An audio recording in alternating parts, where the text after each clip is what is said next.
Allez, salut à toi, bonjour, bienvenue sur la chaîne YouTube La classe de Monsieur Fred. Alors, quoi de plus intéressant que de travailler le nombre 1000, puisque dorénavant, je suis arrivé à mon objectif, les 1000 abonnés, et franchement, ça me fait trop plaisir, et je te dis un tout grand merci pour ça, je vous dis un tout grand merci pour ça. On est parti sur le nombre 1000. On va maintenant visualiser les décompositions de 1000. Tu vas voir apparaître 1000 jetons à l'écran. Donc les voilà qui viennent de s'afficher. Alors ces matrices, elles proviennent du livre Faire des maths, un livre avec lequel on travaille dans mon école. Et donc on va représenter une certaine quantité de jetons, hein, par un rectangle rouge, et on va représenter cette autre quantité de jetons par un rectangle bleu. À savoir que la couleur ne change rien, il y a le même nombre de jetons dans chacun des rectangles. C'est juste histoire de mieux visualiser les différents paquets. Et donc, on a deux paquets identiques, c'est deux paquets de 500. On peut dire que 1000, c'est 2 fois 500. Et par déduction, grâce aux propriétés des tables de multiplication, si 1000 c'est 2 fois 500, eh bien c'est aussi 500 fois 2. Continuons dans une autre décomposition de 1000. Voici un premier paquet, tu vois que ce premier paquet comporte 250 jetons. Un deuxième paquet, en bleu mais qui est identique au premier, un troisième paquet et un quatrième paquet. Donc chaque paquet contient 250 jetons. Il y a 4 paquets de 250 jetons. 4 fois 250 égale 1000. Grâce aux propriétés des tables, si 4 fois 250 est égal à 1000, eh bien 250 fois 4 est égal à 1000 également. Autre décomposition. Voici un premier paquet qui comporte 200 jetons, un second paquet identique, un troisième toujours identique, un quatrième et un cinquième paquet. Ces 5 paquets contiennent 200 jetons. On a donc 5 fois 200, 5 paquets de 200. Par définition, et toujours grâce aux propriétés des tables de multiplication, si 5 fois 200 égale 1000, alors 200 fois 5 est égal à 1000 également. Encore une autre décomposition. Voici un paquet de 125. On va voir combien de paquets de 125 il y a dans 1000.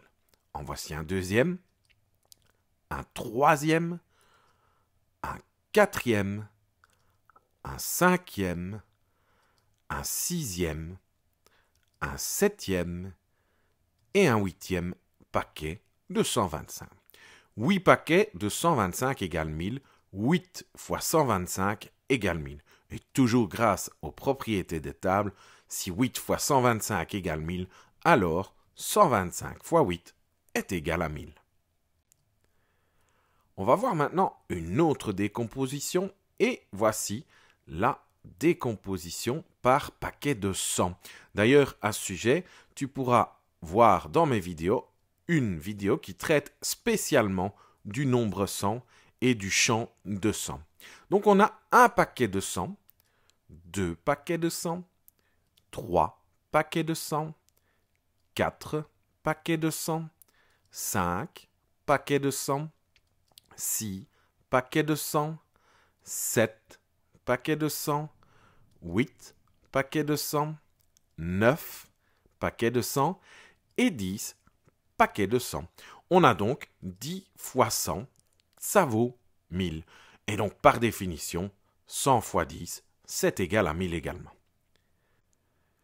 Voici donc toujours mon champ de 1000, mes 1000 jetons, et donc on va voir apparaître un paquet de 50 et un second paquet de 50. Alors, je ne vais pas les faire apparaître un par un parce que sinon je vais tirer en longueur et c'est inutile, donc je vais les faire apparaître deux par deux. Donc on a deux paquets de 50, 4 paquets de 50, 6 paquets de 50. Tu vois en l'occurrence que 6 paquets de 50, c'est égal aussi à 300. 8 paquets de 50, 10 paquets de 50, ce qui nous fait 500. 12 paquets de 50 qui fait 600. 14 paquets de 50, ça fait 700. 16 paquets de 50, ça fait 800. 18 paquets de 50, ça fait 900. Et enfin, 20 paquets de 50, ça nous fait 1000. 20 fois 50 est égal à 1000. Et si 20 fois 50 est égal à 1000, eh bien, 50 fois 20, c'est égal à 1000 également. Dernière décomposition dans ces 1000 jetons, voici un paquet de 25. Un second, un troisième et enfin un quatrième.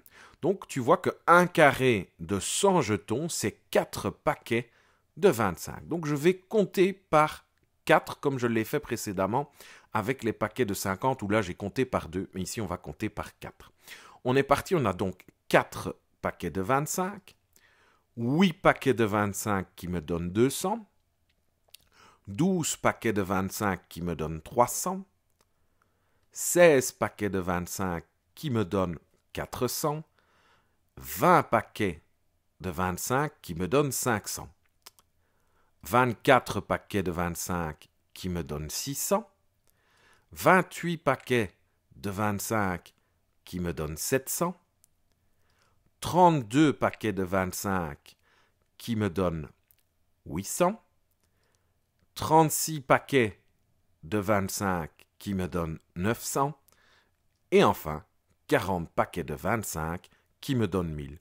Donc 40 fois 25, c'est égal à 1000, mais on peut aussi dire, vu la propriété des tables de multiplication, que 25 fois 40, c'est égal à 1000 également. On va donc maintenant voir l'arbre de 1000, le premier arbre de 1000 qui s'affiche ici à l'écran. Trône fièrement au-dessus de cet arbre le nombre 1000. 1000, c'est divisé en 2. Quelle sera la valeur de chaque case? Eh bien, ça sera 500. On peut donc dire que les calculs relatifs à cette ligne sont les suivants. 2 fois 500 égale 1000. 500 fois 2 égale 1000. 1000 divisé par 2 égale 500. Et enfin, 1000 divisé par 500 est égal à 2. Voyons voir dans la troisième ligne. Tu vois que 500, je l'ai partagé en 2, mais que j'ai aussi partagé, en remontant plus loin, j'ai aussi partagé 1000 en 4, ce qui nous fait 250. Les calculs sont donc les suivants. 4 fois 250 égale 1000, 250 fois 4 égale 1000, 1000 divisé par 4 égale 250, et 1000 divisé par 250 est égal à 4. L'avant-dernière ligne, tu vois que 250 a à chaque fois été partagé en 2, ou alors 1000 a été partagé en 8. Et la réponse est 125. Les calculs sont les suivants. 8 fois 125 égale 1000. 125 fois 8 égale 1000. 1000 divisé par 8 égale 125. Et 1000 divisé par 125 égale 8. Dans la dernière ligne, tu vois que j'ai partagé 125 en 5. Malheureusement, je ne parviens pas à placer à chaque fois la décomposition en dessous de chaque case de 125. Sinon, je ne peux pas afficher l'arbre correctement à l'écran. Mais tu te rends bien compte qu'en dessous de chaque décomposition de 125, il y a cet arbre qui comprend 5 branches et chacune des branches vaut 25. Les calculs sont donc les suivants. Si j'avais fait la décomposition à chaque fois en dessous de 125, eh bien j'aurais eu 40 fois 25 qui me donne 1000. Si 40 fois 25 égale 1000, eh bien 25 fois 40 est égal à 1000 également. 1000 divisé par 40 est égal à 25 et 1000 divisé par 25 est égal à 40. Le deuxième arbre, le voici à l'écran, toujours avec 1000 qui trône fièrement tout en haut. 1000 a été partagé en 5, eh bien chaque case vaut 200. Les calculs sont les suivants. tu as 5 cases de 200, donc 5 fois 200 est égal à 1000. 200 fois 5 est égal à 1000. 1000 divisé par 5 est égal à 200. Et 1000 divisé par 200 est égal à 5. Chaque case de 200 a été partagée en 2 cases. Ou alors 1000 a été partagé en 10 cases. La valeur d'une case, eh bien, c'est 100. Les calculs sont donc les suivants. 10 fois 100 égale 1000. 100 fois 10 égale 1000. 1000 divisé en 10 égale 100. Et 1000 divisé par 100 égale 10. Avant-dernière ligne, chaque case qui valait 100, qui vaut 100, a été partagée en 2. C'est-à-dire qu'au total, on a 20 cases. Et chacune de ces cases comprend le nombre 50. Ainsi, les calculs seront les suivants. 20 fois 50 égale 1000. 50 fois 20 égale 1000. 1000 divisé par 20 égale 50. Et enfin, 1000 divisé par 50 égale 20. Tu vois que 50 à chaque fois sera partagé en 2. Comme tout à l'heure, je n'ai pas pu faire cette décomposition pour chaque case qui valait 50 pour une question de présentation. Et donc, chaque case vaut 25. Au total, tu retrouves 40 cases de 25. Et donc, on en revient au calcul dont on a déjà parlé tout à l'heure. Mais ça ne fait pas de tort de se les rappeler. 40 fois 25 est égal à 1000. 25 fois 40 est égal à 1000. 1000 divisé par 40 égale 25. Et 1000 divisé par 25 égale 40. On va maintenant visualiser cette décomposition de 1000 dans un tapis. Voici le tapis qui s'affiche à l'écran avec tout au-dessus le nombre 1000.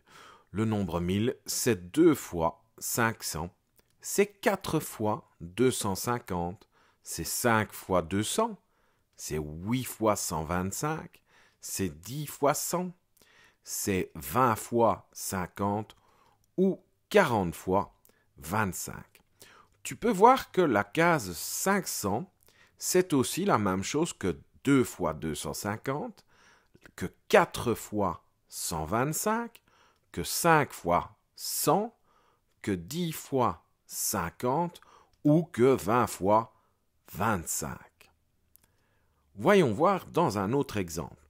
250, par exemple, tu vois que c'est 2 fois 125, les cases sont identiques. C'est aussi 5 fois 50, mais aussi 10 fois 25. Allez, un petit dernier pour la route, prenons 125. Tu vois que 125, c'est 5 fois 25. Et donc voilà notre tout beau tapis de 1000. Il n'est pas joli celui-là? Allez, on continue. Je vais maintenant te parler des fractions de 1000. Alors, je ne vais pas te donner la réponse tout de suite. Quand tu auras vu toutes les fractions s'afficher à l'écran, eh bien, tu pourras mettre la vidéo en pause pour pouvoir indiquer tes réponses sur une feuille ou dans ton cahier de brouillon. Un demi de 1000, c'est 1000 que j'ai partagé en 2. Un quart de 1000, c'est 1000 que je partage en 4. Un cinquième de 1000, c'est 1000 que je partage en 5. Un huitième de 1000, c'est 1000 que je partage en 8. Un dixième de 1000, c'est 1000 que je partage en 10. Un vingtième de 1000, c'est 1000 que je partage en 20. Un 25e de 1000, c'est 1000 que je partage en 25. Un 40e de 1000, c'est 1000 que je partage en 40. Un 50e de 1000, c'est 1000 que je partage en 50. Un centième de 1000, c'est 1000 que je partage en 100. Et il y en a encore, allez, dernière colonne. Un 125e de 1000, c'est 1000 que je partage en 125. Un 200e de 1000, c'est 1000 que je partage en 200. Un 250e de 1000, c'est 1000 que je partage en 250. Un 500e de 1000, c'est 1000 que je partage en 500. Et enfin, un millième de 1000, c'est 1000 que je partage en 1000. Allez, à toi de jouer, tu mets la vidéo en pause et t'essayes de répondre à mes questions. Voilà, Je suppose que tu as terminé. Et donc les réponses vont s'afficher à l'écran. Un demi de 1000, 500. Un quart de 1000, 250. Un cinquième de 1000, 200. Un huitième de 1000, 125. Un dixième de 1000, 100. Un vingtième de 1000, 50. Un vingt-cinquième de 1000, 40. Un quarantième de 1000, 25. Un cinquantième de 1000, 20. Un centième de 1000, 10. Un 125e de 1000, 8. Un 200e de 1000, 5. Un 250e de 1000, 4. Un 500e de 1000, 2. Et enfin, un millième de 1000, 1.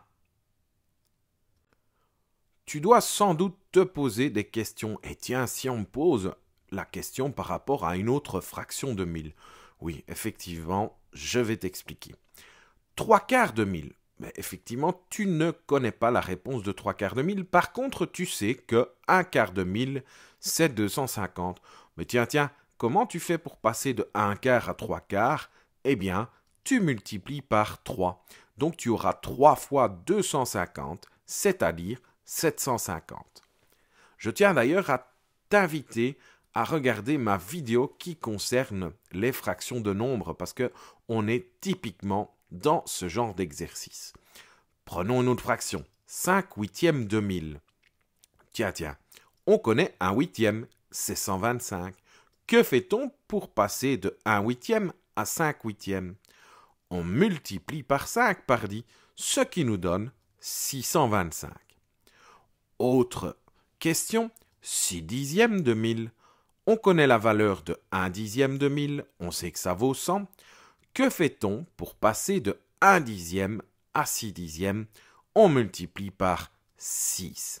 Et donc, la réponse, c'est 600. 100 fois 6 égale 600. Allez, un dernier pour la route. 4 cinquièmes de 1000. Je connais la valeur de 1 cinquième de 1000. Ça vaut 200. Qu'est-ce que je fais pour passer de 1 cinquième à 4 cinquièmes? Eh bien, je multiplie par 4. 200 fois 4 est égal à 800. Voilà, la vidéo est à présent terminée. Je te dis un tout grand merci. N'hésite pas à liker la vidéo et à t'inscrire sur ma chaîne YouTube si ce n'est pas encore fait. Allez, ciao!